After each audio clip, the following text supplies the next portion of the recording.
Shoutout time! Maraming salamat sa walang sawang suporta at panonood. Gusto naming bigyan ng espesyal na shoutout ang ating mga kasalin sa dilim, takot at kababalaghan na patuloy na sumusuporta sa channel. At Ray Ana Salga 1779, at Carlo Demetrio N6W, at Oliver Gallo L50, at Maria Chaisa de la Paz 57, at Raydan Entoma, at Marlon Duarte U5V, at Romel Vienas 6008, Sensible Horde, at Seo Nishikawa, at Ninfa Lusa, at Teges 112 Cell, at Rodel Lorente H90, at Josephine Romano Y2U, at Vilma Bautista IK4ZW, at Bradford Christian Neil Bongao, at Almira Buna, at Eunice Tugao, at Ray Guzman ZH3KY, at Krin Z97Zel, Jovim Satanman Basoto 2893, at Neil Shan Aspa, at RC Saigusa 4041, at Kimberly Casas 3692, at Arnel Dizon 346, at Jason Manolo Z8S. Mula dito sa channel, saludo kami sa inyo. Kung gusto mo ring mapasama sa susunod na shoutout, huwag kalimutang mag-like, mag-comment ka ng kasalin pa shoutout po at mag-subscribe. Sa muli, maraming salamat po. May isang bundok sa Pilipinas kung saan may mga taong basta na lamang nawawala. Walang bakas, walang katawan. Ang Mount Banahaw, kilala sa kanyang kahanga-hangang ganda. Ngunit sa likod nito ay may tinatagong kilabot na hindi lahat ay nakakauwi para may kwento pa. Samahan niyo akong tuklasin ang lihim ng bundok na ito at ang sinapit ng mga kaibigan kong hindi na muling nasilayan pa. Bago tayo tumungo sa kwento, maaari bang i-like mo ang video? I-share ito sa mga kaibigan mo na mahilig makinig sa mga kwentong misteryo. Mag-comment ka na rin ng mga karanasan mong hindi mo maipaliwanag at mag-subscribe ka sa channel para sa mga susunod pa nating mga kwento.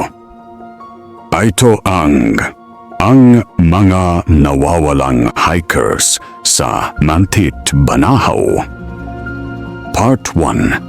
Bulong ng Kabundukan.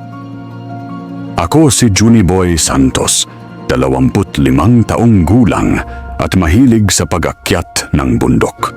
Hindi ako tulad ng ibang kabataan na puro gadget at social media ang iniisip. Para sa akin, ang tunay na kasiyahan ay makikita sa tuktok ng mga bundok, sa hangin na malinis, sa tanawin na walang hangganan. Noong una, nagsimula lang ako sa mga bundok malapit sa Laguna. Ang Mount Makiling, Mount Cristobal, at iba pang mga bundok na pwedeng puntahan sa loob lang ng isang araw. Pero habang tumatagal, hindi na sapat ang ganong klaseng pag-akyat. Gusto ko ng mas mahaba, mas mahirap, mas nakakahamon. Kaya naman ng mag-alok ang mga kaibigan ko na umakyat sa Mount Banahaw. Hindi ako nagdalawang isip. Matagal ko nang nababalitaan ang ganda ng bundok na iyon. Sabi nila, sagrado raw iyon. May mga templong matanda, may mga kwentong hindi maipaliwanag. Pero hindi ko pinansin ang mga kwentong ganoon. Para sa akin, kwento lang ng mga matatanda para takutin ang mga kabataan. Ang grupo namin ay binubuo ng 7 tao. Ako, si Juniboy, ang naging leader ng grupo dahil ako ang may pinakamaraming karanasan sa pag-akyat. Kasama ko si John, ang pinakamabait sa grupo pero palaging may kaba sa mata. Hindi ko alam kung bakit, pero lagi siyang tila may inaalala. Si Emily naman ang pinakamalakas ang loob sa lahat. Siya ang unang sumusulong sa mga lugar na hindi pa namin nadadaanan. Si David, ang comedian ng grupo. Siya ang nag-aaliw sa amin kapag nagiging seryoso na ang paglalakbay. Si Lisa, tahimik pero napaka-observant. Siya ang nakakapansin ng mga detalyeng hindi namin nakikita. Si Mark, ang most positive sa lahat. Kahit anong mangyari, lagi siyang nakakakita ng magandang side. At si Alex, ang pinaka-mysterious sa grupo. Hindi namin gaanong kilala, pero naging kaibigan namin dahil friend siya ng friend namin. Noong umaga bago kami umakyat, nagkita-kita muna kami sa isang kapehan sa Dolores, Quezon. Doon kami nag-final check ng mga gamit namin. Tent, sleeping bag, pagkain, tubig, first aid kit, at lahat ng kailangan para sa 3 araw na pag-akyat. Pre, sigurado ka ba dito sa Banahaw? Tanong ni John sa akin habang iniinom ang kanyang kape. Nakita ko ang pag-aalala sa kanyang mga mata. Oo naman John, bakit ka naman nag-aalala? Hindi naman ito ang unang akyat natin, sagot ko sa kanya. Pero sa loob-loob ko, napansin ko rin ang kakaiba sa paligid namin. Parang ang mga tao sa lugar na iyon ay hindi masyadong friendly. Parang may tinatagong alaalang hindi nila masasabi. Pagkatapos namin kumain, naghahanap kami ng guide. Sabi ng mga tao sa lugar na iyon, mahirap umakyat sa Banahaw nang walang guide. Maraming trail na pwedeng mapuntahan at madaling mawala ang mga hindi sanay. Nakakuha namin ng isang matandang lalaking nagngangalang Mang Tonyo. Mang Tonyo ay may edad na sigurong 45. Matangkad, payat at may mga mata na parang nakakita na ng maraming bagay sa bundok. Nang makausap namin siya, agad siyang nagtanong kung saan exactly kami pupunta. Gusto namin umabot sa Durungawan, sabi ko sa kanya.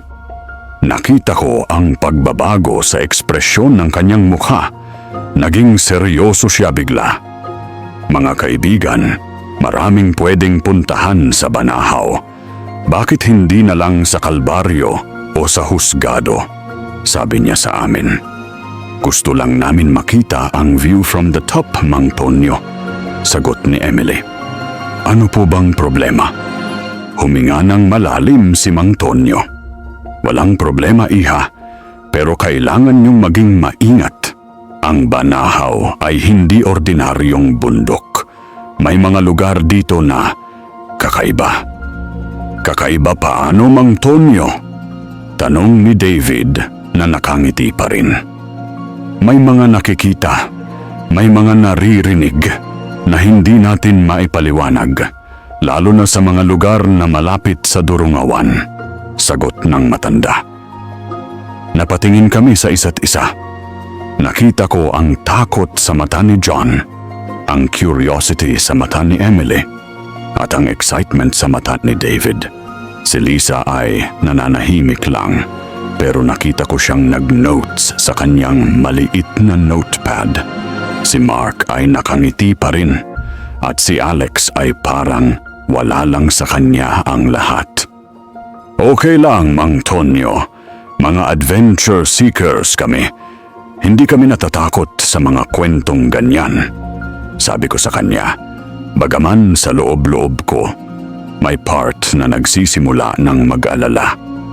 Tumango si Mang Tonyo, pero hindi nawala ang pag-aalala sa kanyang mukha. Sige, pero sundin niyo ang lahat ng sasabihin ko. Hindi kayo pwedeng magwala sa bundok na iyon. Maraming respeto ang kailangan. Pagkatapos ng briefing kay Mang Tonyo, nagsimula na kami sa aming paglalakbay. Ang simula ng trail ay maganda. Presko ang hangin, maririnig ang mga ibon, at nakikita ang iba't ibang klase ng halaman na hindi mo makikita sa syudad. Nagsimula kaming mag-trekking mga alas 8 ng umaga. At ang plano ay makarating sa Durungawan kinabukasan ng tanghali. Pero habang naglalakad, nagsimula kong mapansin ang mga kakaibang bagay.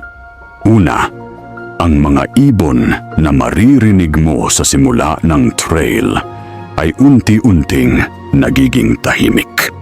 Pangalawa, ang mga punong kahoy ay nagiging mas malaki at mas matanda. May mga vines na halos sumasaklaw sa buong katawan ng mga puno at may mga root system na parang mga alamat. Junie, may nakita ka bang mga tao dito sa trail? Tanong ni Lisa sa akin habang naglalakad. Tumingin ako sa paligid. Totoo nga, mula nang magsimula kami mag-trek, wala kaming nakasalubong ni isang tao. Wala ring ibang grupo ng mga hikers. Kakaiba, kasi usually may mga nakakasalubong kaming ibang tao sa mga ganoong trail. Siguro dahil weekday ngayon kaya konti ang tao, sagot ko kay Lisa. Pero sa loob ko, alam kong may kakaiba. Mga alas 12 ng tanghali, nag-stop kami para mag-lunch. Umupo kami sa tabi ng isang creek na may crystal clear na tubig. Napakaganda ng lugar na iyon. May mga bato na perfect para maupo at may mga puno na nagbibigay ng lilim. Pero habang kumakain kami, nagsimula kaming makarinig ng mga kakaibang tunog. Hindi ko alam kung paano i-describe, pero parang may mga boses na nanggagaling sa di malayong lugar. Hindi clear ang mga salita, pero ramdam mo na may mga taong nag-uusap. Nakakakita ba kayo ng ibang tao dito? Tanong ni John, at nakita ko na mas lalong naging pag-aalala ang sa kanyang mata. Tumingala kami lahat sa paligid, pero walang nakita. Ang mga boses ay patuloy pa rin, pero hindi namin makita kung saan exactly nanggagaling. Baka may ibang grupo sa kabilang side ng creek, sabi ni Mark, always positive. Pero si Alex ay tumayo at naglakad patungo sa direksyon kung saan nanggagaling ang mga boses. Nang makalapit siya sa mga puno, bigla na lang natigil ang mga boses. Wala nang maririnig, sabi ni Alex nang bumalik siya sa amin. Nakita ko si Mang Tonyo na nakatingin sa direksyon na pinuntahan ni Alex. May ekspresyon sa kanyang mukha na hindi ko mabasa. Parang may alam siyang hindi niya sinasabi sa amin. Pagkatapos namin kumain, nagpatuloy kami sa paglalakbay. Pero habang naglalakad, mas lalong nagiging kakaiba ang paligid. Ang mga puno ay nagiging mas dense, ang landas ay nagiging mas malabo, at ang feeling ay parang pumasok kami sa isang lugar na hindi dapat namin pinasukan. Mga alas 3 ng hapon, nakarating kami sa isang clearing kung saan may nakita kaming isang matandang structure. Hindi ko alam kung ano iyon exactly, pero mukhang ruins ng isang matandang templo o bahay panalangin. Ano iyon, Mang Tonyo? Tanong ni Emily. Isa sa mga sinaunang templo dito sa Banahaw, sagot ni Mang Tonyo. Matagal nang abandoned pero sabi ng mga matatanda, sacred place pa rin iyon. Lumapit kami sa structure. May mga carvings sa mga bato na hindi ko naintindihan. May mga symbols na parang ancient at may mga letters na hindi ko kilala. Ang atmosphere sa paligid ng lugar na iyon ay iba. Parang may weight sa hangin, parang may presence na di maipaliwanag. Guys, feeling ko hindi natin dapat magstay dito ng matagal, sabi ni John. Nakita kong nanginginig ang kanyang mga kamay. Bakit naman, John? Ganda ng lugar, sabi ni David. Pero nakita ko rin na hindi na siya masyadong nangingiti. Tumingin ako kay Mang Tonyo. Okay lang ba na mag-explore tayo dito? Umiling siya. Hindi. Maraming respeto ang kailangan sa mga ganitong lugar. Makikita lang natin, pero hindi natin gagalawin ang anuman. Sumunod kami sa sinabi ni Mang Tonyo. Tiningnan lang namin ang lugar, nag-take ng mga pictures at agad na namang nagtuloy sa paglalakbay. Pero habang naglalakad palayo sa templo, nakita ko si Lisa na nagsulat sa kanyang notepad. Ano yang sinusulat mo, Lisa? Tanong ko sa kanya. Yung mga symbols na nakita ko sa templo. Familiar sila, pero hindi ko matandaan kung saan ko na nakita, sagot niya. Sa loob ko, may nagsimulang mag-worry. Hindi ako naniniwala sa mga supernatural na bagay, pero ang mga nangyayari sa araw na iyon ay hindi ordinary. May something sa Mount Banahaw na hindi ko maipaliwanag. Mga alas 5 ng hapon, naging mas mababa ang temperature. Mas lalo ring dumilim ang kagubatan dahil sa kakapal ng mga dahon sa taas namin. Nagsimula na rin kaming makarinig ng mga tunog na hindi namin familiar. May mga crack ng mga sanga, may mga rustling ng mga dahon, at may mga footsteps na hindi namin alam kung sa amin ba galing o sa iba.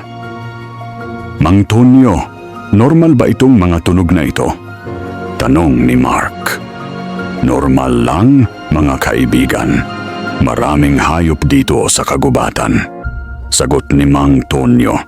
Pero nakita ko sa kanyang mata na may iniisip siyang hindi niya sinasabi. Mga alas 7 ng gabi, naghahanap kami ng pwedeng campsite. Nakakita kami ng isang flat area na medyo malayo sa mga matataas na puno. Doon kami nag-set up ng mga tent namin. Habang nag-set up kami, nagsimula na namang mag-appear ang mga kakaibang bagay.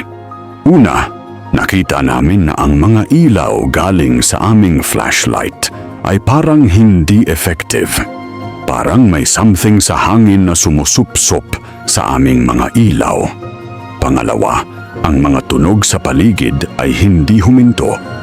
Patuloy ang mga footsteps, ang mga rustling, at minsan ay maririnig mo ang mga boses na hindi mo maintindihan. Guys, may nakakita ba kayo ng anumang kakaiba? Tanong ni John habang naghahanda ng pagkain. Napatingin kami sa kanya. Nakita namin sa kanyang mukha ang matinding takot. Ano bang nakita mo, John? Tanong ni Emily. Kanina, habang nagsiset up ako ng tent ko, nakita ko sa peripheral vision ko may isang anino na lumipat sa likod ng mga puno. Pero nang tingnan ko, wala namang nandoon. Kwento ni John. Nagsimula kaming magkatinginan. Lahat kami ay may nakita o narinig na kakaiba sa araw na iyon, pero hindi namin sinasabi sa isa't isa. Siguro dahil lang sa pagod, sabi ni Mark, pero nakita ko sa kanyang mata na hindi rin siya convinced. Pagkatapos namin kumain, nagkwento-kwentuhan kami sa paligid ng bonfire na ginawa namin. Pero hindi na tulad ng dati na masaya ang mga kwento namin. Lahat ay may halong kaba, may halong takot na hindi namin maipaliwanag. Mga alas 12 ng gabi, nagdesisyon na kaming matulog. Pero habang nakahiga ako sa loob ng tent ko, narinig ko ang mga boses na nanggagaling sa labas. Hindi ko maintindihan ang mga salita, Pero parang may mga taong nag-uusap sa malapit sa aming campsite. Lumabas ako ng tent ko para tignan kung sino ang nag-uusap. Nakita ko si Alex na gising din at nakaupo sa tabi ng dying fire. Narinig mo rin ba yung mga boses? Tanong ko sa kanya. Tumango siya. Narinig ko. Pero tingnan mo sa paligid, Juni. Walang ibang tao dito. Tama siya. Wala kaming nakikitang ibang tao. Pero patuloy pa rin ang mga boses. Minsan ay maririnig mo silang nagtawanan. Minsan ay parang nag-argue. At minsan ay parang nag-uusap ng mga bagay na hindi mo maintindihan. Ano sa tingin mo ang mga yan? Tanong ko kay Alex. Umiling siya. Hindi ko alam, Juni. Pero feeling ko, hindi natin dapat naririnig ang mga yan. Sa gabing iyon, hindi ako nakatulog ng maayos. Patuloy ang mga boses, patuloy ang mga kakaibang tunog, at patuloy ang feeling na may mga mata na nakatingin sa amin mula sa kadiliman. Hindi ko pa alam noon, pero iyon ang huling normal na gabi na mai-experience ko sa Matat Banahaw. Bago natin ipagpatuloy ang kwento, i-like mo naman ang video at mag-subscribe ka sa channel. Part 2. Magabulong sa hangin. Nang magising ako kinabukasan, ang first thing na napansin ko ay ang unusual na katahimikan. Walang ingay ng mga ibon, walang rustling ng mga dahon, wala ring hangin. Parang namatay ang lahat sa paligid namin. Lumabas ako ng tent ko at nakita kong gising na rin ang mga kasama ko. Lahat ay may expression na parang hindi nakatulog ng maayos. Si John ay mas lalo pang namutla. Si Emily ay tahimik na hindi usual. Si David ay hindi na ngumingiti. Si Lisa ay mas lalo pang naging observant. Si Mark ay nawala na ang positive energy. At si Alex ay mas lalo pang naging mysterious. Kumusta ang tulog nyo? Tanong ko sa kanila. Hindi ako nakatulog, sagot ni John agad. Buong gabi, may naririnig akong mga yapak sa paligid ng tent ko. Pero kapag titingnan ko sa labas, walang nandoon. Pareho tayo, sabi ni Emily. May mga boses na naririnig ko buong gabi. Parang may mga taong nag-uusap sa malapit, pero hindi ko maintindihan ang mga salita. Napatingin ako kay Mang Tonyo. Nakita ko siyang nakaupo sa isang malaking bato, nakatingin sa kalangitan. May ekspresyon sa kanyang mukha na hindi ko mabasa. Mang Tonyo, okay ka lang ba? Tanong ko sa kanya. Tumingin siya sa akin. Mga kaibigan, gusto kong sabihin sa inyo na mas mabuti siguro kung babalik na tayo. Bakit naman, Mang Tonyo? Kakaumpisa pa lang natin, sabi ni Emily. May mga bagay sa bundok na ito na hindi ko maipaliwanag sa inyo. Pero feeling ko, hindi maganda ang mangyayari kung magtutuloy pa tayo, sagot ng matanda. Nakita ko ang pag-aalala sa kanyang mga mata. At for the first time since nagsimula ang trip, nagsimula akong mag-doubt sa decision naming mag-continue. Pero si Emily ay hindi pa rin convinced. Mang Tonyo, mga kwento lang naman yang mga yan. Hindi naman totoo ang mga multo at mga ganoong bagay. Umiling si Mang Tonyo. Hindi multo, iha. May mga lugar sa mundo na hindi para sa atin. May mga lugar na may sariling buhay, may sariling consciousness. Ang Mount Banahaw ay isa sa mga lugar na iyon. Habang nag-uusap kami, nagsimula kong mapansin ang mga bagay na hindi ko napansin kahapon. Una, ang mga puno sa paligid namin ay parang nag-iba ng arrangement. Yung mga puno na nakita ko kahapon ay parang hindi na nandoon at may mga bagong puno na hindi ko naaalala. Pangalawa, ang mga rock formation ay iba na rin. Yung mga bato na ginagamit namin kahapon ay parang nag-move ng position. Guys, ako lang ba o parang nag-iba ang paligid natin? Tanong ko sa kanila. Tumingin kami sa paligid. Totoo nga, parang nag-iba ang landscape. Yung mga landmark na ginagamit namin para sa direction ay hindi na nandoon.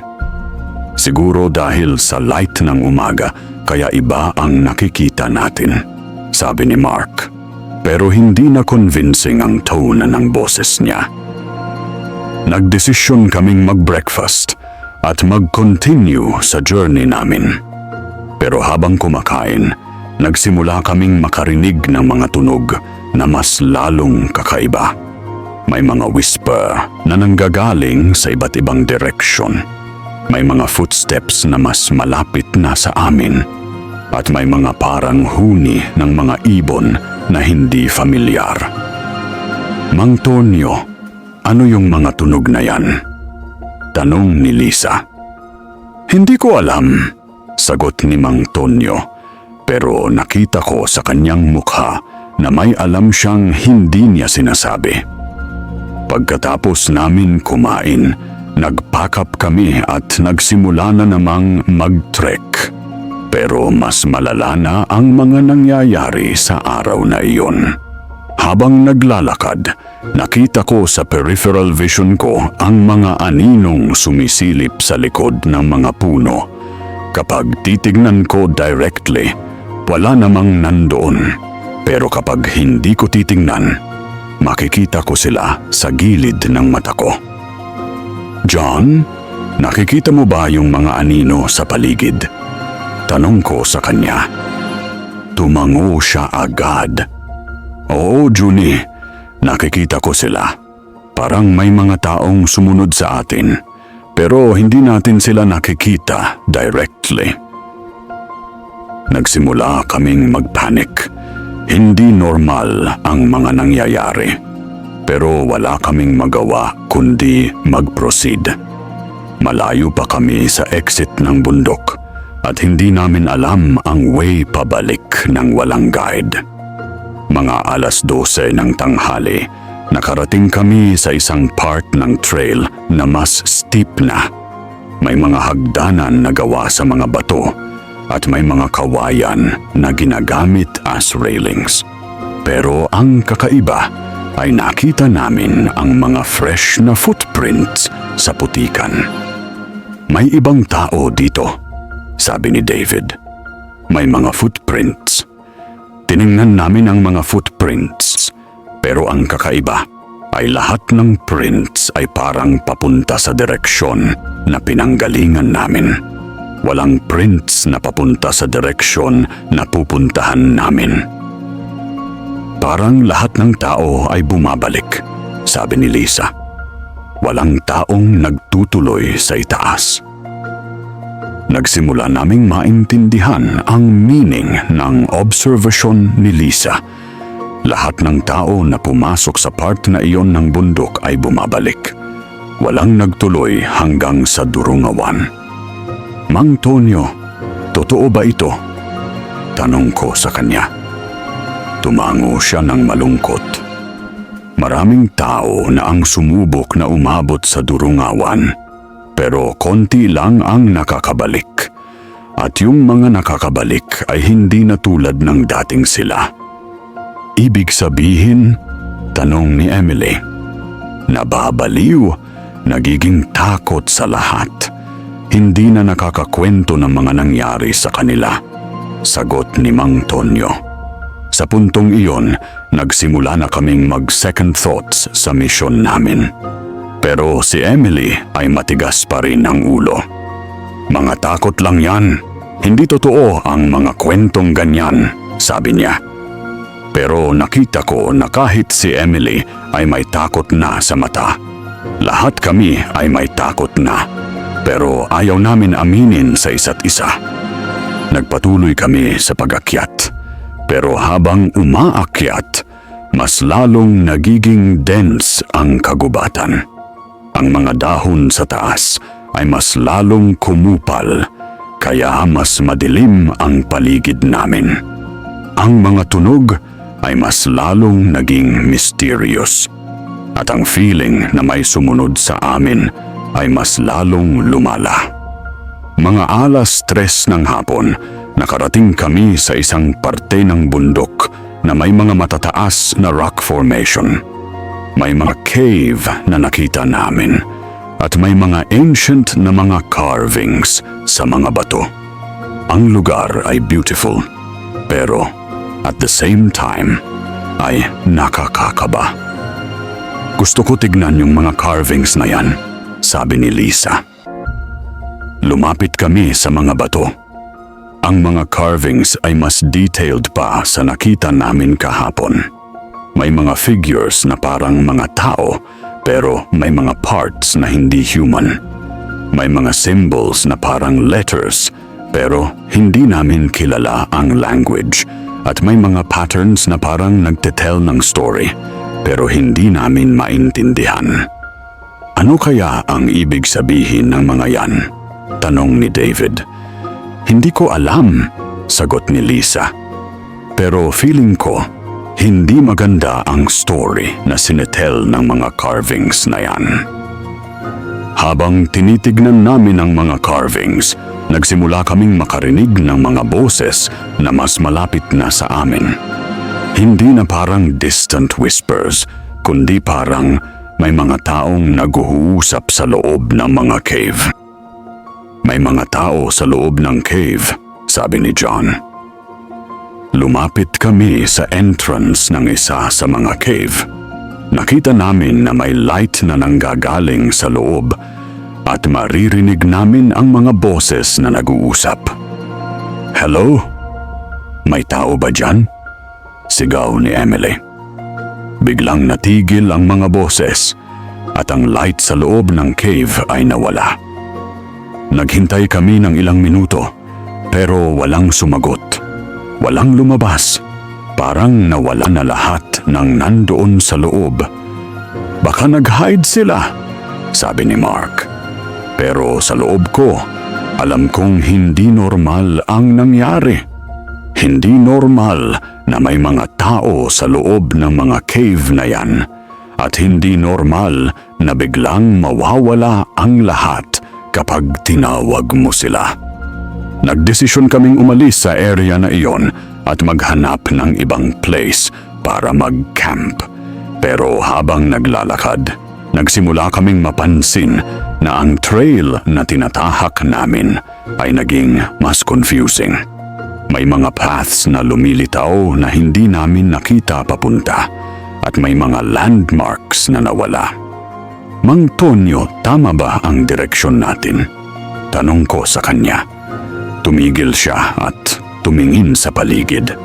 Nakita ko sa kanyang mukha ang confusion. Hindi ko na alam, Junie. Parang nag-iba na ang bundok, sagot niya. Ang statement ni Mang Tonyo ay naging trigger ng full panic sa grupo. Kung hindi na alam ng guide namin kung saan kami, ibig sabihin ay may malaking problema. Ano ibig sabihin ng nag-iba na ang bundok? Tanong ni Emily. Ang Mount Banahaw ay buhay, mga kaibigan. Hindi siya ordinary na bundok. May mga panahon na nagsi-change ang landscape niya. Yung mga trail na nandoon kahapon ay mawawala. At may mga bagong trail na lalabas. Yung mga landmarks na ginagamit mo ay maglilipat ng lugar. Paliwanag ni Mang Tonyo. Hindi namin maiintindihan ang sinasabi niya. Paano mababago ng bundok ang sarili niya? Pero ang evidences ay nandoon na. Ang mga bagay na nakita namin kahapon ay wala na. at may mga bagong bagay na lumitaw. Habang nag-uusap kami, nagsimula na namang mag-appear ang mga kakaibang bagay. Nakita namin sa paligid namin ang mga figures na hindi clear. Parang mga tao, pero hindi tao. Parang mga shadow, pero may substance. At nakita namin na mas marami na sila kaysa kahapon. Guys, nakikita niyo ba yon? Tanong ni John, at nakita ko na nanginginig na ang kanyang mga kamay. Lahat kami ay nakakita. Hindi na namin maikakaila. May mga entity sa paligid namin na hindi dapat nandoon. Ano ang mga yan? Tanong ni David, at para sa first time, hindi siya nangingiti. Hindi ko alam, sagot ko. Pero feeling ko, hindi sila friendly. Ang mga entity ay mas lalong lumapit sa amin. Nakita namin na may mga mata silang nagniningning sa kadiliman at may mga hugis na parang distorted na tao. May mga braso na mas mahaba sa normal. May mga paa na hindi symmetrical at may mga mukha na hindi mo maintindihan. Kailangan nating umalis dito, sabi ni Lisa, at for the first time, narinig ko ang takot sa kanyang boses. Nagsimula kaming tumakbo. Hindi na namin iniisip ang direction, basta makalayo lang sa mga entity na iyon. Tumakbo kami ng mga 30 minuto nang hindi tumigil. Nang makapagpahinga na kami, nakita namin na nasa isang lugar kami na hindi familiar. Walang trail, walang landmarks, walang anumang sign na nandito na kami dati. Nasaan tayo? Tanong ni Mark. Tumingin kami kay Mang Tonyo. Nakita namin sa kanyang mukha ang matinding takot. Anak, nasa loob na tayo ng puso ng bundok. Dito hindi na kami nakakapag-guide, sabi niya. At sa puntong iyon, naintindihan namin na nasa malaking problema na kami. Nasa lugar na kami na hindi alam ng guide namin. Nasa lugar na kami na buhay ang bundok at kami ay mga intruder. Pero hindi pa iyon ang pinakamasama. Ang pinakamasama ay ang mga entity na nakita namin ay hindi na umalis. Nakita namin sila sa paligid namin, naghihintay, nag-aabang. Parang may plano sila sa amin na hindi namin alam. At sa gabing iyon, nagsimula ang totoong nightmare. Kung umabot ka sa parteng ito, i-comment mo naman kung taga saan ka para malaman natin kung hanggang saan ang inabot ng kwentong ito. Part 3. Nawawala sa ulap. Nang mag-set up kami ng camp sa gabi na iyon, lahat ay may kakaibang tension. Hindi na tulad ng dating camping na ginagawa namin. Lahat kami ay natatakot. Lahat kami ay nagdududa sa mga desisyon namin at lahat kami ay nagsisimula ng magtaka kung makakauwi pa ba kami. Habang nag-set up ng mga tent, nakita namin na ang mga entity na nakita namin kanina ay hindi umalis. Nandun pa rin sila sa paligid namin, nakatago sa mga puno, nakatingin sa amin mula sa kadiliman. Minsan ay makikita mo ang mga mata nilang nagniningning. Minsan ay makikita mo ang mga anino nilang gumagalaw. Hindi ako makakatulog sa gabi na ito, sabi ni John habang nagtutuloy ng tent niya. Nakita ko na hindi na siya makakontrol ang panginginig ng kanyang mga kamay.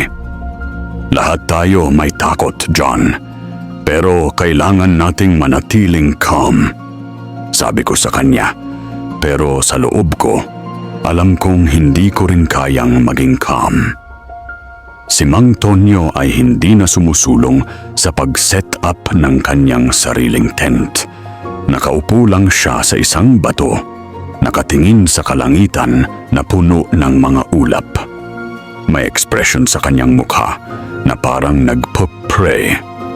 "Mang Tonyo, ano ang ginagawa mo?" tanong ni Lisa sa kanya. "Nanalangin ako na makasurvive tayo sa gabing ito," sagot ng matanda. Ang sagot ni Mang Tonyo ay naging trigger ng mas malaking takot sa grupo.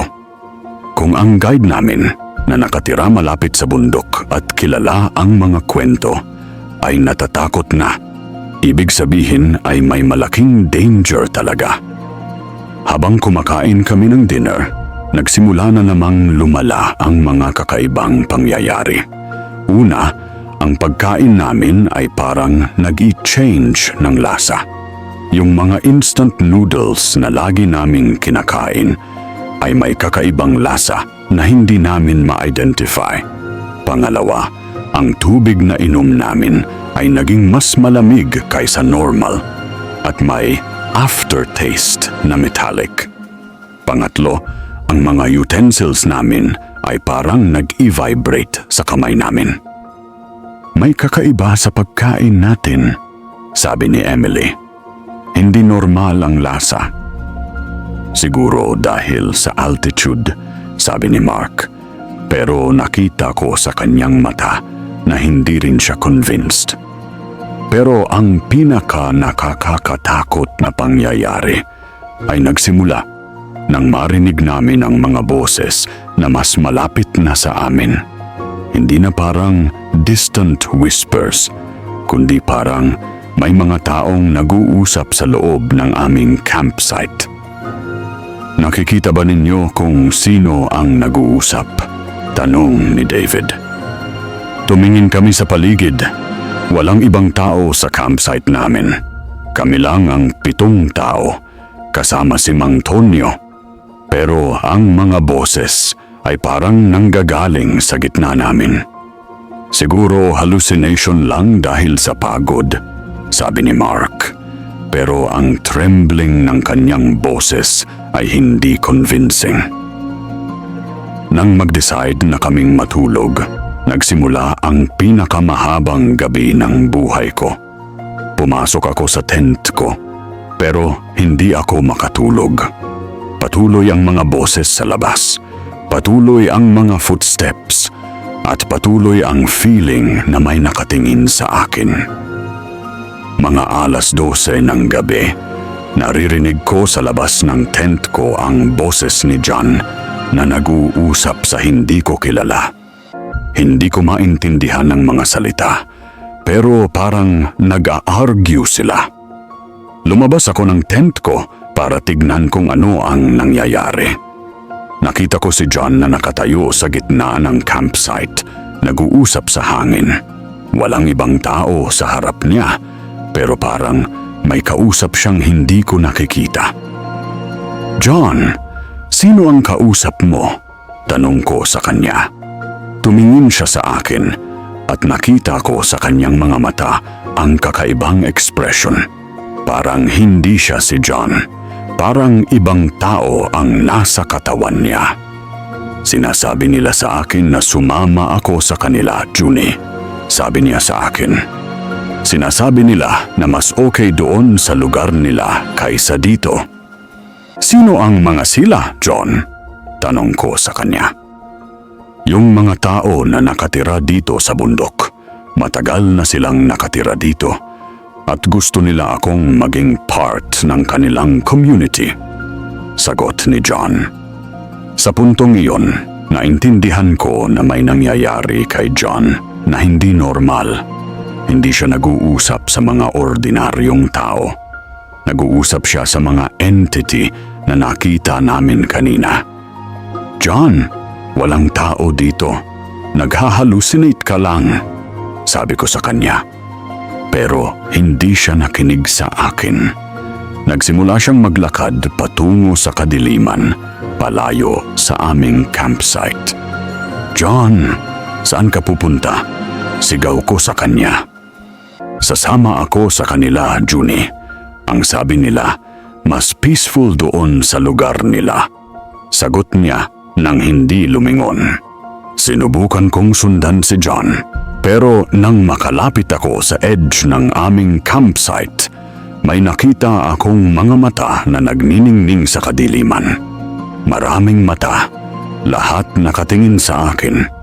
At naintindihan ko na kung susundan ko si John, hindi na ako makakabalik. Bumalik ako sa campsite at ginising ko ang mga kasama ko. "Guys, gising! Nawala si John!" Sigaw ko sa kanila. Nagising sila lahat at lumabas ng mga tent nila.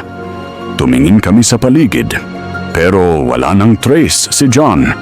Parang nalunok siya ng kadiliman. "Saan siya pumunta?" tanong ni Emily. "Sumama siya sa mga entity na nakita natin kanina. Akala niya mga tao sila." Sagot ko sa kanila. Nagsimula kaming maghanap kay John. Sumigaw kami ng pangalan niya. Nag-flashlight sa lahat ng direksyon. Pero walang sagot. Ang tanging narinig namin ay ang echo ng aming mga boses sa bundok. "John, nasaan ka?" sigaw ni David. Pero walang sumagot. Ang Mount Banahaw ay tahimik na parang walang nangyari. Mga 2:00 ng madaling araw, nag-give up na kami sa paghahanap. Bumalik kami sa campsite, pero lahat kami ay hindi na makatulog. Nakatayo lang kami sa paligid ng dying fire, nag-aantay na sumubok ng mga entity na kunin ang isa sa amin. "Ano na ang gagawin natin?" tanong ni Lisa. "Bukas, pag umaga, babalik na tayo," sabi ko sa kanila. Hindi na safe dito. Pero si Mang Tonyo ay umiling.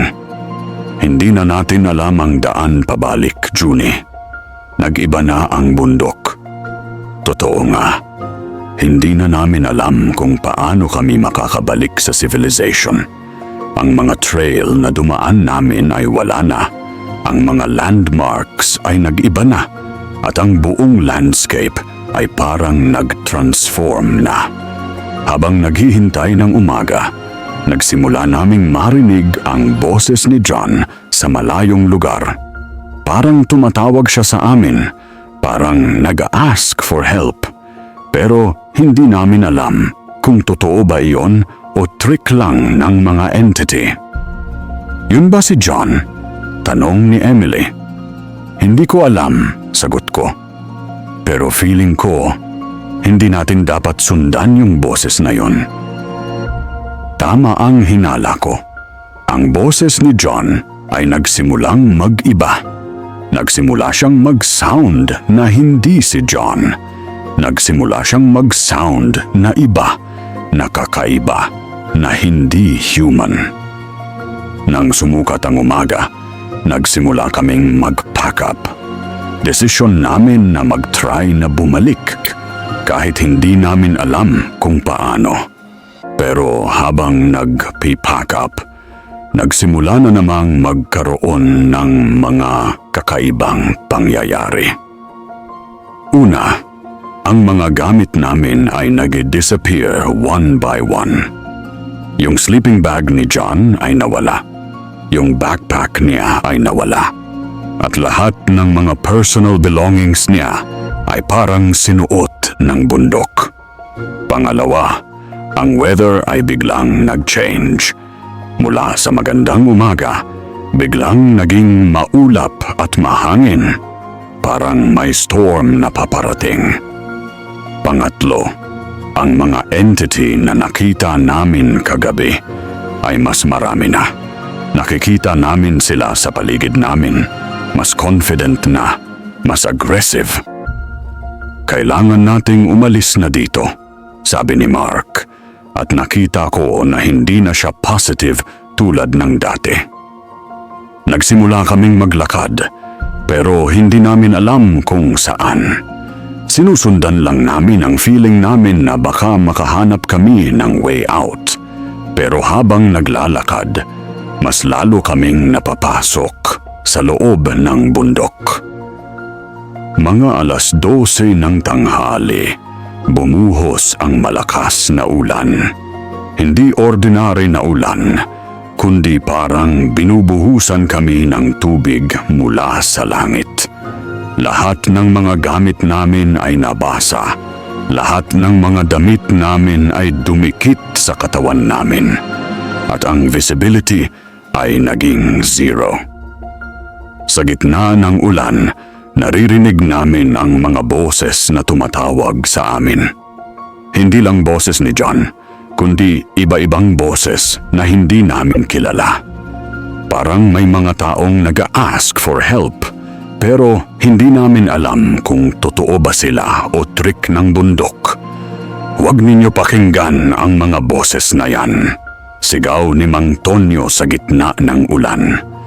Mga trick yan ng bundok para makuha kayo. Pero si Emily ay hindi nakinig. Narinig niya ang boses ng isang batang babae na tumatawag ng, "Ate Emily, tulungan mo ako." At nagsimula siyang maglakad patungo sa direksyon ng boses. "Emily, huwag!" Sigaw ko sa kanya. Pero hindi niya ako narinig dahil sa lakas ng ulan. Sinubukan naming sundan si Emily, pero sa gitna ng ulan at ng limited visibility, nawala namin siya. Parang nilunok siya ng bundok tulad ni John. Nang tumigil ang ulan mga 3:00 ng hapon, nandoon na lang kami na 5 tao na lang. Nawala si John at si Emily. At hindi namin alam kung nasaan sila o kung ano ang nangyari sa kanila. "Saan na sila?" tanong ni David, at nakita ko na nagsimula na siyang magpanik. "Hindi ko alam," sagot ko.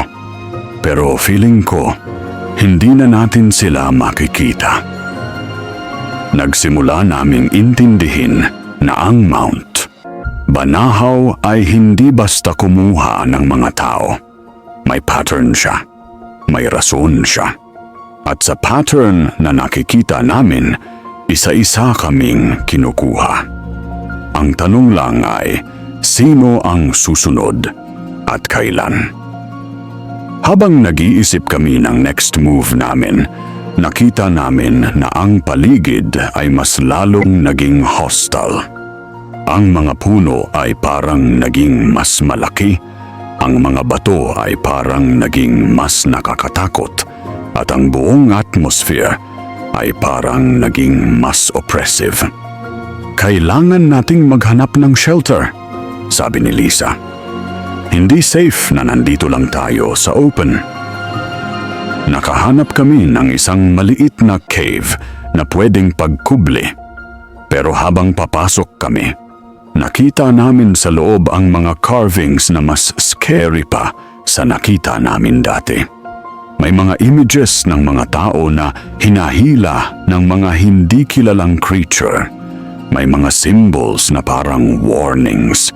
At may mga patterns na parang nagsasalaysay ng mga trahedya. "Ano kaya ang ibig sabihin ng mga carving na ito?" tanong ni David. Tumingin si Lisa sa mga carvings. Parang story sila ng mga nangyari dati. Parang maraming tao na ang kinuha ng bundok na ito. Sa cave na iyon, naintindihan namin na hindi kami ang unang mga tao na naligaw sa Mount Banahaw. Maraming tao na ang pumasok sa bundok na ito at hindi na nakauwi. At lahat ng mga kwento nila ay narito, naka-carve sa mga bato. Pero ang pinakakatakot na discovery namin ay nakita namin sa isang sulok ng cave ang mga personal belongings ng mga dating hikers. May mga backpack na luma na, may mga sapatos na bulok na, at may mga ID na hindi na mabasa. Mga belongings ito ng mga taong nawala dati, sabi ni Mark. At sa puntong iyon, naintindihan namin na ang Mount Banahaw ay hindi nagsisimula lang ngayon sa pagkuha ng mga tao. Matagal na niyang ginagawa ito, at kami ay kasama sa listahan ng mga magiging biktima niya. Sa gabi na iyon, sa loob ng cave, nag-decide kami na mag-stick together na lang. Hindi na kami maghihiwalay. Hindi na kami magiging curious sa mga boses na maririnig namin. At hindi na namin susundin ang mga entity na makikita namin. Pero ang bundok ay mas matalino kaysa sa amin. At may mga paraan siya na hindi namin inexpect. Sa kalagitnaan ng gabi, habang tulog ang mga kasama ko, nagising ako dahil sa isang boses na tumatawag sa pangalan ko. Junie, Junie boy. Kilala ko ang boses. Si Emily iyon. Pero alam kong hindi totoo. Alam kong patay na si Emily o kaya naman ay nasa control na ng mga entity. Junie, nasaan kayo? Nawawala ako. Tulungan ninyo ako. Ang boses ni Emily ay nanggagaling sa labas ng cave. Nagsisimula akong maawa sa kanya. Nagsisimula akong mag-think na baka totoo siya, na baka kailangan niya ng tulong. Pero naaalala ko ang warning ni Mang Tonyo. Lahat ng mga boses na maririnig namin ay tricks lang ng bundok. Johnny, please. Ang sakit-sakit ko. May nananakit sa akin dito. Ang boses ni Emily ay nagiging mas desperate. Mas masakit pakinggan. At kahit alam kong hindi totoo, nagsisimula akong matempt na lumabas at tingnan kung nandoon ba talaga siya. Pero hindi ako lumabas. Nagstay ako sa loob ng cave. Nakikinig lang sa mga hikbi at mga daing ni Emily sa labas. Hanggang sa naging tahimik na ang lahat. Kinabukasan, nang magising ang mga kasama ko, hindi ko sinabi sa kanila ang narinig ko kagabi. Ayaw kong mag-cause ng panic at ayaw ko ring matempt sila na maghanap kay Emily. Pero nakita ko sa mata ni David na may narinig din siya kagabi. At nakita ko sa mata ni Lisa na may nakita din siyang kakaiba. At nakita ko sa mata ni Mark na hindi na siya positive tulad ng dati. Lahat kami ay nagsisimula ng mabaliw sa takot. Lahat kami ay nagsisimula ng mag-doubt sa mga sarili namin. At lahat kami ay nagsisimula ng mag-realize na baka hindi na talaga kami makakauwi. Bago tayo magpatuloy sa ating kwento, nakapag-subscribe ka na ba? Subscribe na. Part 4. Gapos ng Kadiliman. Ang ikatlong araw namin sa Manbanahaw ay nagsimula ng mas malala pa sa mga nakaraang araw. Nang magising kami sa cave, nakita namin na si Alex ay wala na sa tabi namin. "Nasaan si Alex?" tanong ni David, at nakita ko ang instant panic sa kanyang mga mata. Tiningnan namin ang buong cave. Walang trace ni Alex. Walang mga gamit niya. Walang footprints. Walang anumang sign na nandoon siya kagabi. "Hindi ko narinig na lumabas siya," sabi ni Lisa. "Katabi ko siya kagabi." "Pareho. Hindi ko rin narinig," sabi ni Mark. Naintindihan namin na ang pagkuha sa mga kasama namin ay hindi na need ng ingay o disturbance. Parang kinukuha lang sila ng bundok ng walang trace, ng walang tunog, ng walang kahit anong sign. Ngayon, 5 na lang kami. Ako, si David, si Lisa, si Mark, at si Mang Tonyo. "Ano na ang nangyayari sa amin?" tanong ni David, at para sa first time, nakita ko siyang umiyak. "Kinukuha tayo ng bundok, isa-isa," sagot ni Mang Tonyo. At wala akong alam na paraan para mapigil ito. Lumabas kami sa cave at nagtry na maghanap ng way out. Pero ang landscape ay mas lalo pang nag-iba. Yung mga lugar na narating namin kahapon ay wala na. Yung mga landmarks na ginagamit namin ay nag-disappear na. At ang mga trail na sinusundan namin ay nauwi lang sa mga dead end. Parang nilalaro tayo ng bundok, sabi ni Lisa. Parang ginagawa tayong experimental subjects. Habang naglalakad, nagsimula naming marinig ang mga boses ng mga nawala naming kasama. Si John, si Emily, at si Alex ay parang nag-uusap sa malayong lugar. Minsan ay maririnig mo silang tumatawa. Minsan ay maririnig mo silang nag-argue. At minsan ay maririnig mo silang tumatawag sa amin. Junie! David! Lisa! Mark! Nasaan kayo? Boses ni Emily. Nandito kami. May nakita kaming way out. Boses ni John. Kailangan ninyo kaming sundan. Boses ni Alex. Ang mga boses ay convincing. Parang totoo silang mga kasama namin na nakahanap ng paraan para makalabas. Pero alam namin na tricks lang iyon ng bundok. Huwag ninyo pakinggan ang mga boses na yan, sabi ni Mang Tonyo. Hindi na sila ang mga kaibigan ninyo. Ginagamit lang ng bundok ang mga boses nila para makuha namin. Pero si David ay nagsimula ng hindi makakontrol ang sarili niya. Nakita ko sa kanyang mata na nagsisimula na siyang maniwala sa mga boses. Parang totoo silang mga boses na yan, Junie, sabi niya sa akin. Parang talagang sina John, Emily at Alex. Hindi, David. Patay na sila. O kaya naman ay nasa kontrol na ng mga entity, sagot ko sa kanya. Pero hindi siya nakinig. Nagsimula siyang maglakad patungo sa direksyon kung saan nanggagaling ang mga boses. David, huwag! Sigaw ko sa kanya. Pero huli na. Tumakbo si David patungo sa kadiliman. Sinusundan ang mga boses ng mga nawala naming kasama. David! Bumalik ka! Sigaw ni Lisa. Pero parang nilunok na si David ng bundok. Wala kaming narinig na sagot. Wala kaming nakitang trace niya. Ngayon, 4 na lang kami. Ako, si Lisa, si Mark at si Mang Tonyo. 4 na ang kinuha ng bundok, sabi ni Mark. At nakita ko na wala na siyang positive energy na natitira. Nagsimula kaming magpanik talaga. Hindi normal ang nangyayari sa amin. Hindi ito simpleng pagkakaligaw sa bundok. May force na active na kumukuha sa amin, isa-isa.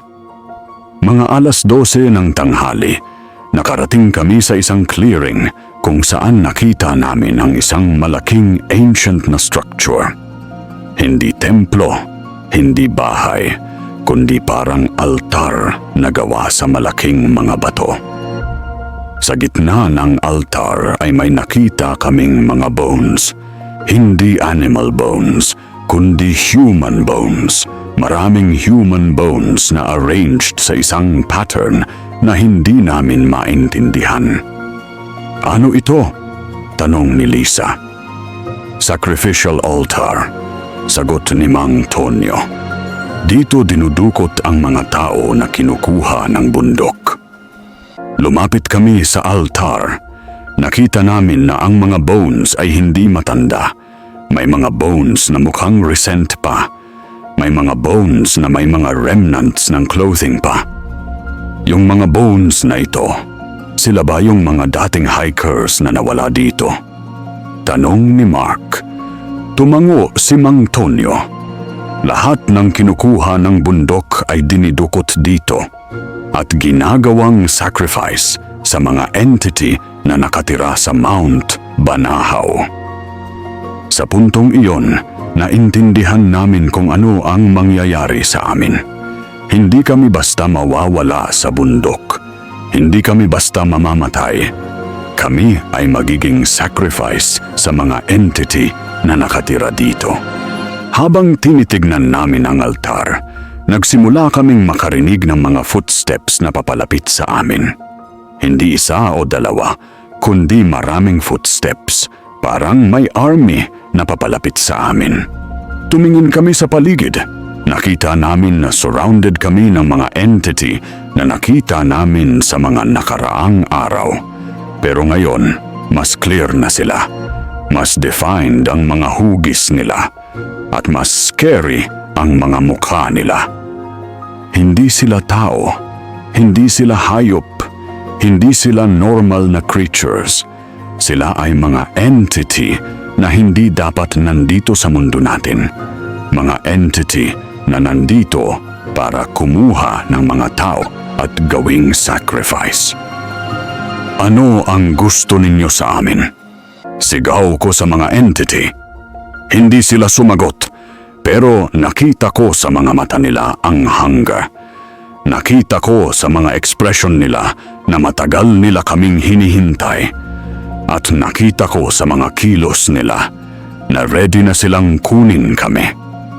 Nagsimula kaming tumakbo, pero saan man kami tumakbo, nandoon sila.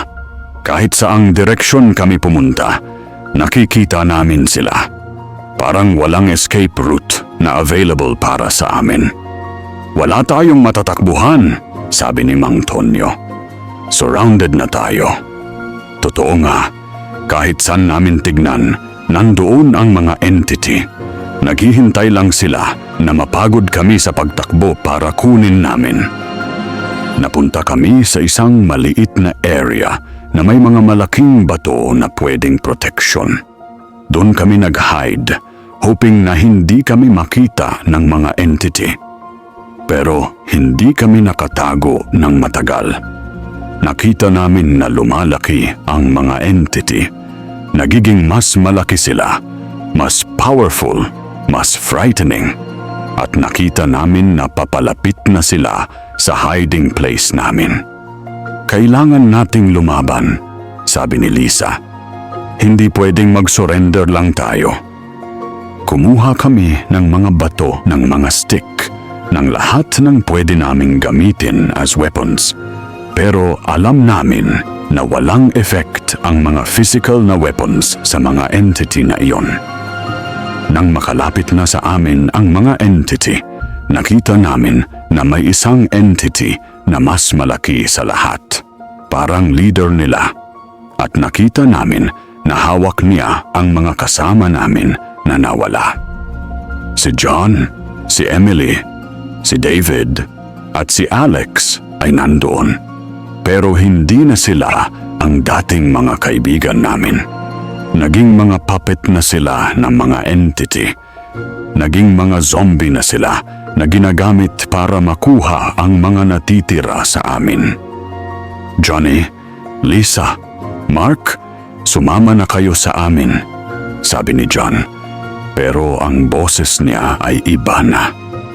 Hindi na boses ni John. Masaya dito sa amin, sabi ni Emily. Walang problem.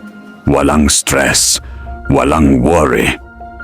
Sumama na kayo, sabi ni David. Hindi kayo magsisisi.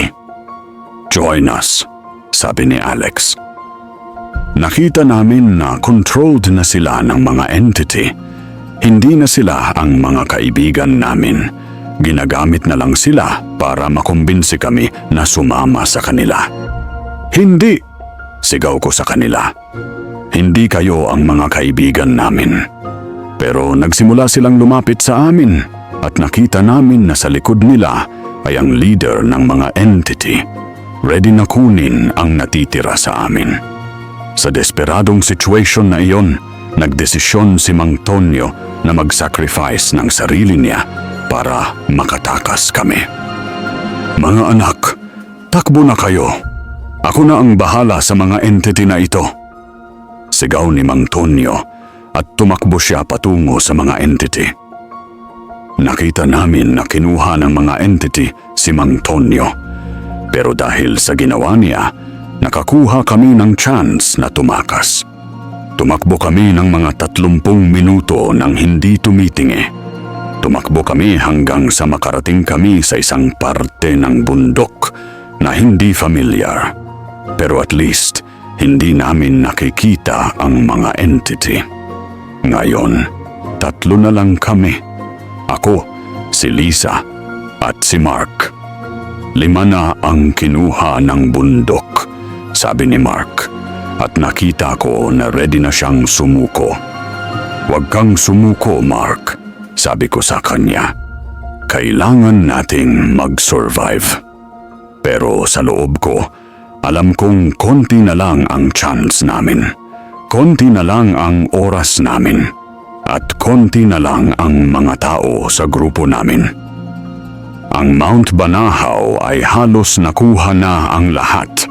At alam ko na hindi matagal, kukunin na rin niya ang natitira sa amin. Sa gabi na iyon, habang nakatago kami sa ilalim ng isang malaking puno, narinig namin ang mga boses ng lahat ng nawala naming kasama. Junie, Lisa, Mark, nasan kayo? Hinahanap namin kayo. Sumama na kayo sa amin. Hindi kayo mag-iisa dito. Masaya dito sa lugar namin. Ang mga boses ay parang chorus na tumatawag sa amin. Parang kanta na nag-i-invite sa amin na sumama sa kanila. At kahit alam namin na hindi totoo, nagsisimula na kaming matempt. Parang okay naman sumama sa kanila, sabi ni Mark, para hindi na tayo maghihirap dito. Mark, huwag mong pakinggan ang mga boses na yan, sabi ko sa kanya. Pero nakita ko sa mata ni Mark na nagsisimula na siyang makonvince ng mga entity. Nakita ko na ready na siyang sumuko. Pagod na ako, Junie, sabi ni Mark. Pagod na akong tumakbo. Pagod na akong magtago. Pagod na akong matakot. Baka mas okay pa kung sumama na lang tayo sa kanila. Hindi, Mark. Kapag sumama tayo sa kanila, mamamatay tayo. Magiging sacrifice tayo sa altar na nakita natin, sagot ko sa kanya. Pero hindi na siya nakinig. Tumayo si Mark at nagsimulang maglakad patungo sa mga boses. Mark, huwag, sigaw ni Lisa. Pero hindi na siya bumalik.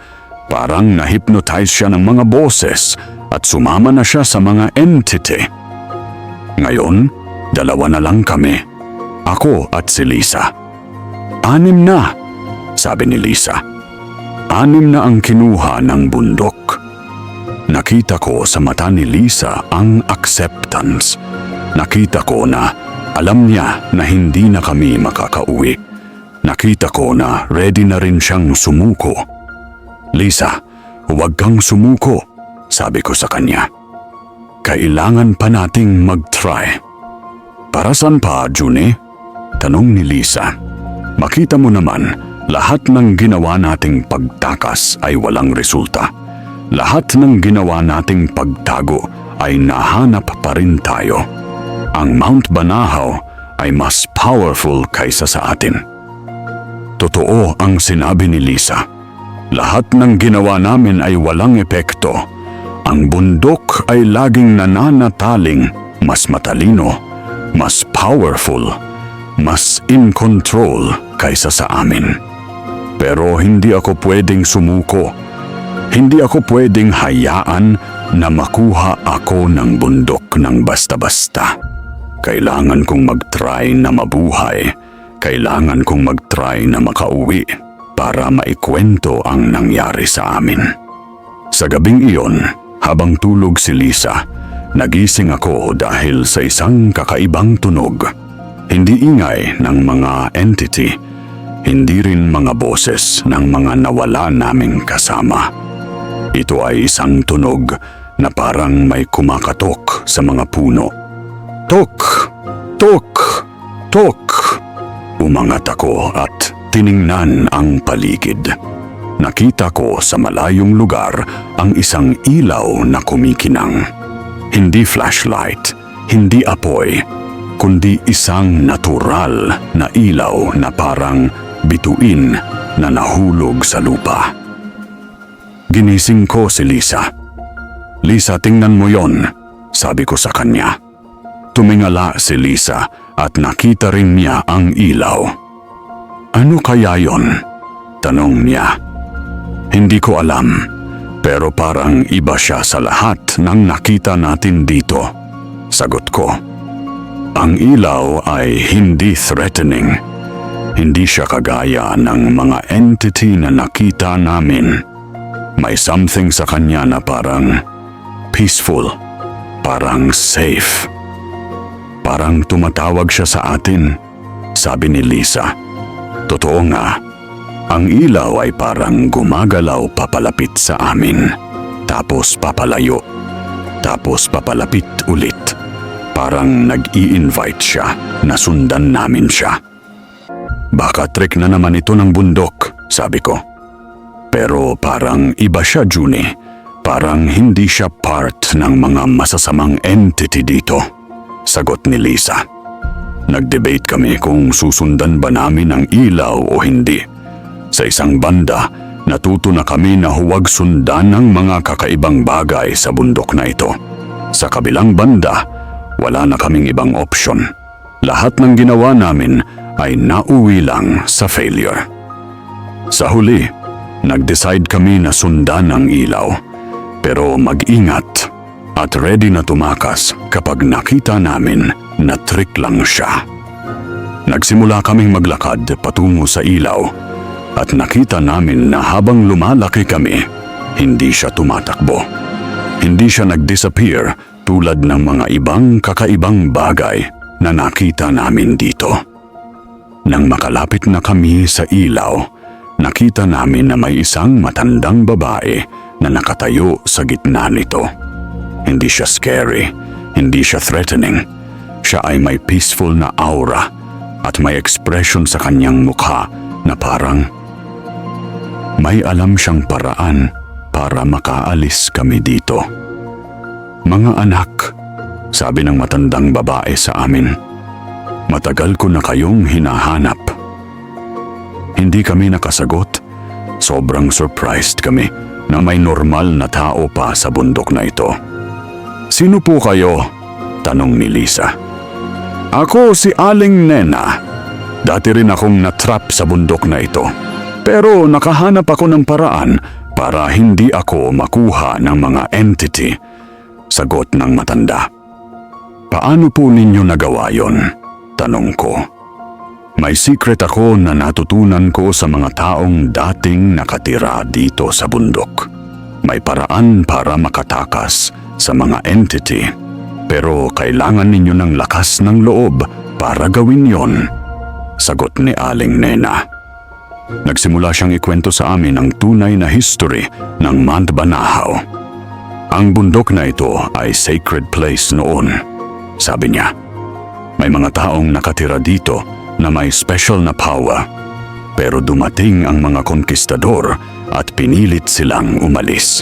Dahil sa galit, nag-curse ang mga taong yon sa bundok. Sinabi nila na lahat ng mga tao na mag-a-attempt na mag-claim sa bundok na ito ay magiging sacrifice. Kaya pala, sabi ni Lisa. Kaya pala ganito ang nangyayari sa mga hikers dito. Oo, sagot ni Aling Nena. Pero may paraan para ma-break ang curse na yon. Kailangan lang ninyo ng tamang ritual at kailangan ninyo mag-sacrifice ng something na importante sa inyo. Anong klaseng sacrifice? Tanong ko. Hindi buhay ng tao, kundi yung pinakamahalagang memory ninyo. Yung memory na nag-define sa inyo bilang tao.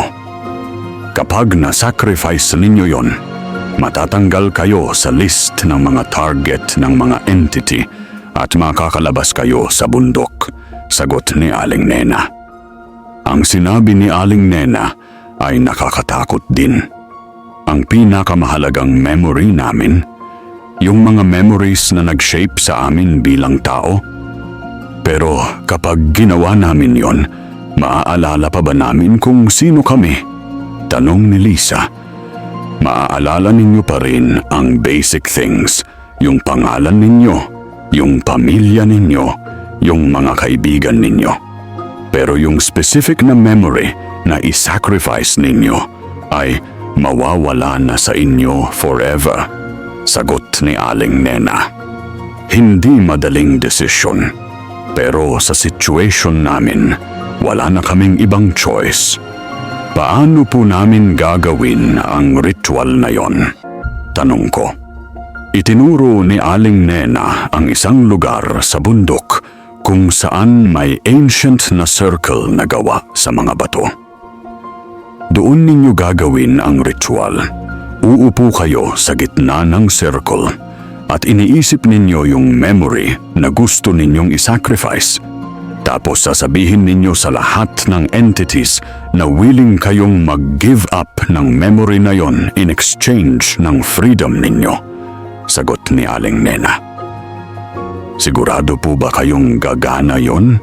Tanong ni Lisa. Ginawa ko na rin yon dati. Kaya ako nandito pa rin, pero hindi na ako target ng mga entity.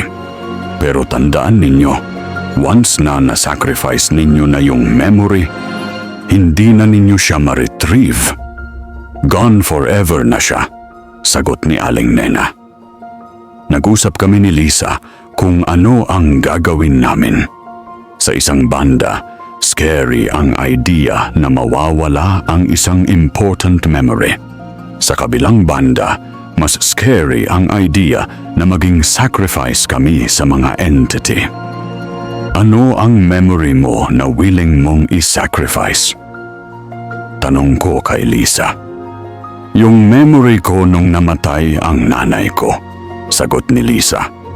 Masakit man, pero yun yung nag-define sa akin bilang matulungin sa ibang tao.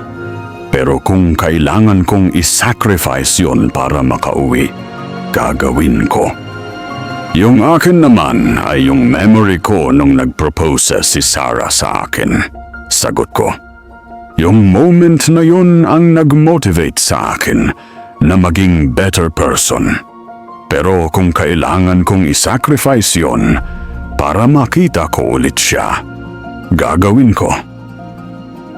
Pumunta kami sa lugar na itinuro ni Aling Nena. Nakita namin ang ancient na circle na gawa sa mga bato. May mga carvings din sa mga bato na mukhang related sa ritual na ginagawa namin. Ready na ba kayo? Tanong ni Aling Nena. Tumango kami pareho. Umupo kami sa gitna ng circle. Hawak namin ang mga kamay namin at nagsimula naming isipin ang mga memory na i-sacrifice namin. Mga entity ng Mandbanahaw, sabi ko ng malakas. Willing kaming mag-sacrifice ng aming mga pinakamahalagang memory in exchange ng freedom namin. Tanggapin ninyo ang offer na ito. Biglang naging tahimik ang buong bundok. Walang tunog ng mga insects, walang tunog ng hangin, walang tunog ng kahit ano. Parang nag-stop ang time. Tapos nagsimula kaming makakita ng mga images sa isip namin. Nakita ko ulit yung moment na nag-propose si Sarah sa akin. Nakita ko yung happiness sa kanyang mata. Nakita ko yung love na nararamdaman ko sa kanya sa moment na yon. At unti-unti, nakita ko na nagiging blurry ang memory na yon. Nagiging unclear ang mga detalye. Nagiging vague ang mga emotions. Hanggang sa naging black na lang ang lahat. Nang magbukas ako ng mata, nandoon pa rin kami sa circle. Pero may something na different. May something na nawala sa loob ko. Hindi ko ma-identify kung ano, pero alam kong may importante na nawala. Tapos na, sabi ni Aling Nena. Nakita ninyo ba na nagiging blurry yung memory ninyo? Tumango kami pareho. Ibig sabihin, successful ang ritual. Hindi na kayo target ng mga entity. Pwede na kayong umalis sa bundok, sagot ni Aling Nena. At totoo nga, nang tumayo kami mula sa circle, nakita namin na nagkakaroon ng liwanag sa paligid. Hindi nakadiliman ang buong bundok. May mga paths na nagiging visible. May mga landmarks na nagiging clear. Sumundan ninyo yung path na yon, sabi ni Aling Nena, habang itinuro ang isang trail na hindi namin nakita dati. Dadalhin kayo nun sa entrance ng bundok. Salamat po, sabi ni Lisa. Salamat po talaga, sabi ko rin. Mag-ingat kayo at huwag na kayong babalik dito, sagot ni Aling Nena. Nagsimula kaming maglakad sa path na itinuro niya. At para sa first time sa loob ng 3 araw, tama ang path na sinusundan namin. Hindi kami nauuwi sa mga dead end. Hindi kami nauuwi sa mga scary na lugar. Mga 2 oras ng paglalakad, nakita na namin ang entrance ng Mount Banahaw. Nakita na namin ang mga kotse sa parking area. Nakita na namin ang civilization. Pero habang papalapit kami sa entrance, nagsimula kaming ma-realize kung ano ang nawala sa amin. May mga memories na hindi na namin maalala ng buo. May mga moments na blurry na sa isip namin. Ako, hindi ko na maalala ng detalyado kung paano ako naging close kay Sarah. Alam ko na mahal ko siya. Alam ko na importante siya sa akin. Pero yung specific na moment na nag-define sa love ko para sa kanya, ay wala na. Si Lisa naman, hindi na niya maalala kung paano siya naging matulungin. Alam niya na helpful siya sa ibang tao, pero yung reason kung bakit siya naging ganun ay wala na. Pero hindi namin pinagsisihan ng ginawa namin. Nakatakas kami, nabuhay kami, at makakauwi kami sa mga pamilya namin. Nang makarating kami sa parking area, nakita namin ang mga search and rescue teams na naghahanap sa amin. Nakita namin ang mga pamilya ng mga nawala naming kasama na nag-aantay ng news. Nandito na sila! Sigaw ng isang rescuer nang makita kami. Tinakbo nila kami at nag-check kung okay kami. Tanong nila kung nasaan ang mga kasama namin. Hindi namin alam kung paano namin i-explain ang nangyari. Hindi namin alam kung paano namin sasabihin na kinuha ng bundok ang mga kasama namin. Hindi namin alam kung paano namin i-explain ang mga supernatural na nangyari. Nahiwalay kami sa kanila. Sagot ko sa kanila. Hindi na namin sila nahanap. Naghahanap kami ng 3 araw, pero hindi namin sila nakita. Dagdag ni Lisa. Ang mga rescuer ay nag-organize ng search para sa mga nawala naming kasama. Pero alam namin na hindi na nila makikita si John, si Emily, si David, si Alex at si Mang Tonyo. Alam namin na kinuha na sila ng bundok at hindi na sila babalik. 2 linggo pagkatapos, nag-stop na ang search operations.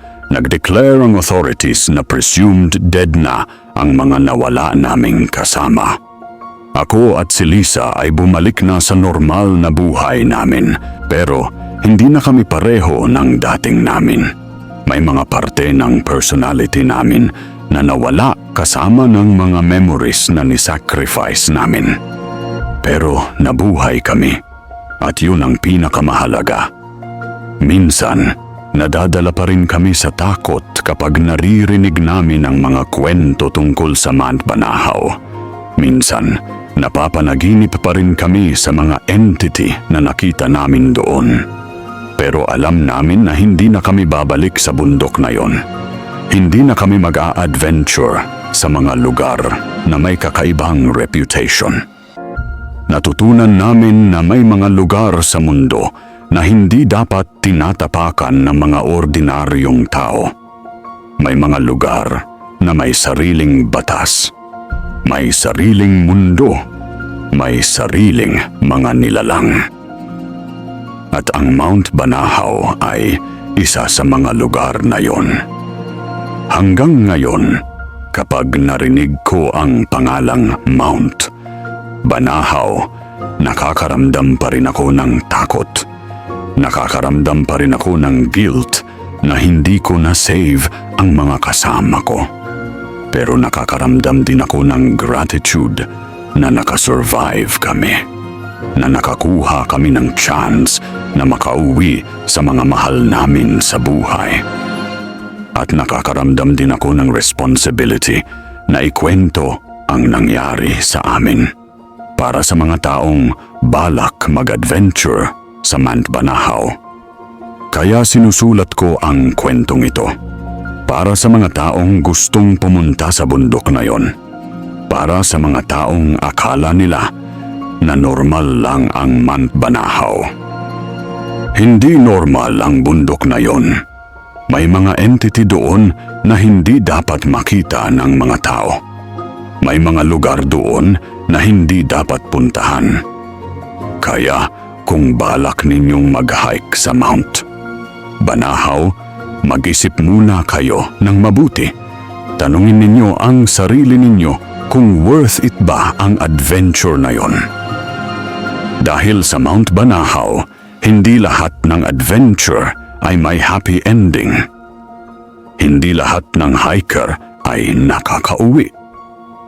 Kung umabot ka sa parte ng video na ito, huwag kalimutang i-like at mag-comment. Ang pagbabalik tanaw. 2 taon na ang nakalipas simula nang mangyari sa amin ang karanasan na yon sa Mount Banahaw. 2 taon na rin simula nang mawala ang mga kaibigan ko.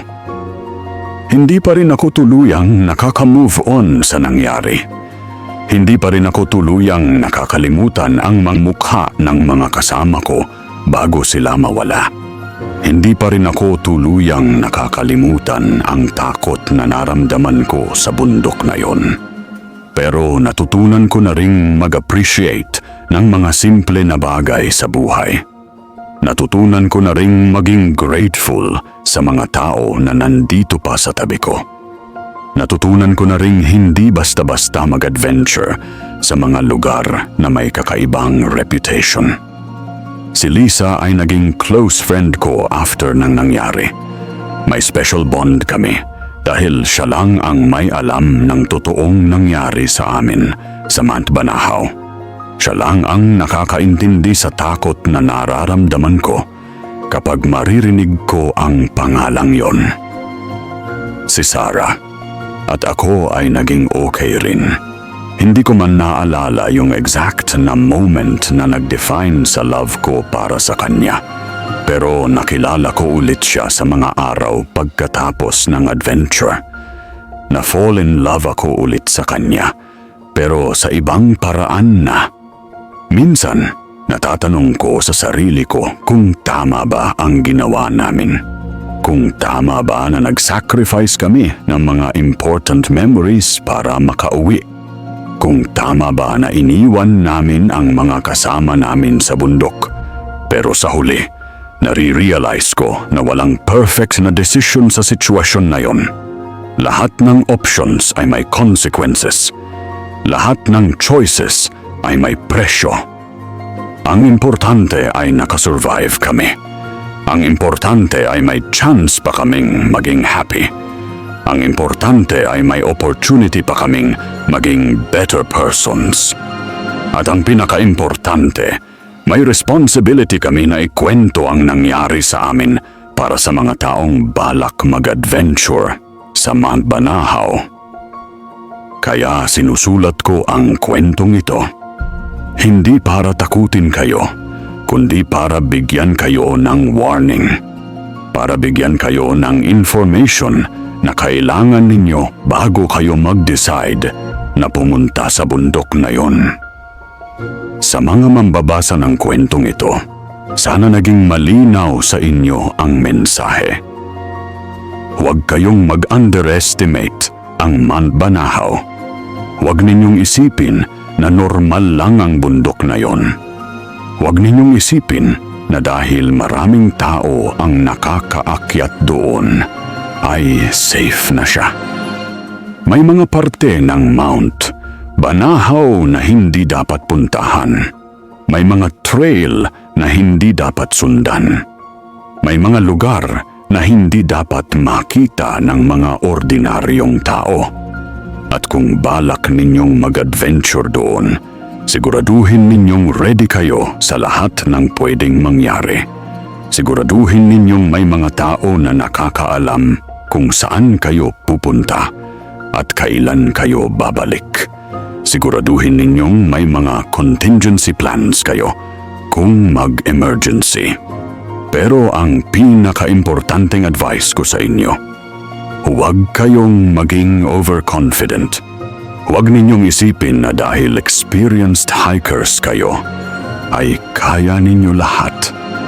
Dahil sa Mount Banahaw, experience ay hindi guarantee ng survival. Sa Mount Banahaw, ang pinaka-importante ay respect. Respect sa bundok, respect sa mga kwento ng mga nakatira doon, at respect sa mga mystery na hindi ninyo maintindihan. Dahil ang mga mystery na yon ay totoo. Ang mga entity na yon ay totoo. At ang danger na yon ay totoo. Salamat sa pagbabasa ng kwentong ito. Sana nakatulong ito sa inyo sa pag-make ng tamang desisyon. At sana hindi na kayo maging part ng mga nawawalang hikers sa Mount Banahaw. Kung umabot ka sa parte ng video na ito, huwag kalimutang i-like at mag-comment. Pagtatapos, ang kwentong ito ay base sa mga testimonya ng mga survivors at sa mga kwento ng mga lokal na nakatira malapit sa Matan Banahaw. Habang may mga parte na fictional, ang core ng kwento ay galing sa mga tunay na karanasan ng mga taong nag-adventure sa bundok na yon. Sa mga balak mag-hike sa Mount Banahaw, please mag-research muna kayo ng husto at makipag-coordinate sa mga local authorities bago kayo mag-adventure. Ang bundok na yon ay may mga lugar na bawal puntahan at may mga precautions na kailangan ninyong sundin. Stay safe, adventurers. At sa muli, bago natin tapusin ang video, huwag kalimutan na i-like ang video, mag-comment ng iyong mga karanasan, at i-share ito sa pamilya o kaibigan mo na mahilig sa misteryo. At mag-subscribe ka na rin sa channel para sa mga kwentong atin itatampok na paniguradong magpapatindig ng iyong mga balahibo. Sa muli, ito ang Salindilim, kung saan ang mga kwento ninyo ay ating isasalin sa dilim. Maraming salamat sa pakikinig. Ang bundok na yon ay may mga lugar na bawal puntahan at may mga precautions na kailangan ninyong sundin. Stay safe, adventurers. At sa muli, bago natin tapusin ang video, huwag kalimutan na i-like ang video, mag-comment ng iyong mga karanasan, at i-share ito sa pamilya o kaibigan mo na mahilig sa misteryo. At mag-subscribe ka na rin sa channel para sa mga kwentong atin itatampok na paniguradong magpapatindig ng iyong mga balahibo. Sa muli, ito ang Salindilim, kung saan ang mga kwento ninyo ay ating isasalin sa dilim. Maraming salamat sa pakikinig.